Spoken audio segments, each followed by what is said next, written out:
senang walaupun capek. Iya. Pelajaran apa nih yang bisa diambil dari mengikuti kegiatan ini? Eh, Banyak sih, kayak mempelajari disiplin, tanggung jawab, gitu sih. Harapannya sih apa ya? Dengan mengikuti kegiatan ini apa nih harapan ke depan ini? Menjadi pribadi yang lebih baik.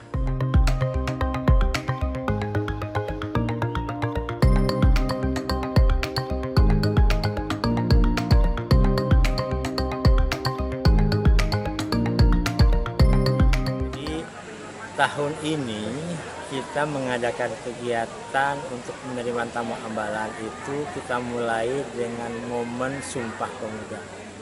Jadi pagi tadi itu ada dua kegiatan. Satu, kita kegiatan melepas peserta yang ikut perkemahan hari ini untuk penerimaan tamu Ambalan. Satu lagi kegiatan di sekolah memperingati Hari Sumpah Pemuda juga dengan mengadakan upacara internal. Jadi seperti itu.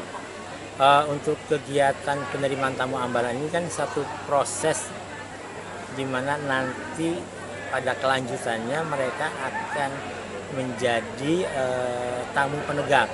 Untuk menjadi tamu penegak, mereka terlebih dahulu kita terima sebagai tamu. Untuk menjadi penegak, mereka kita terima sebagai tamu.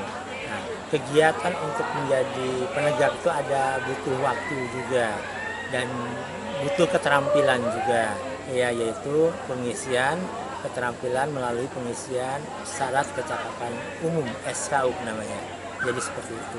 Sekarang proses kita untuk menerima mereka sebagai tamu di Ambalan kami.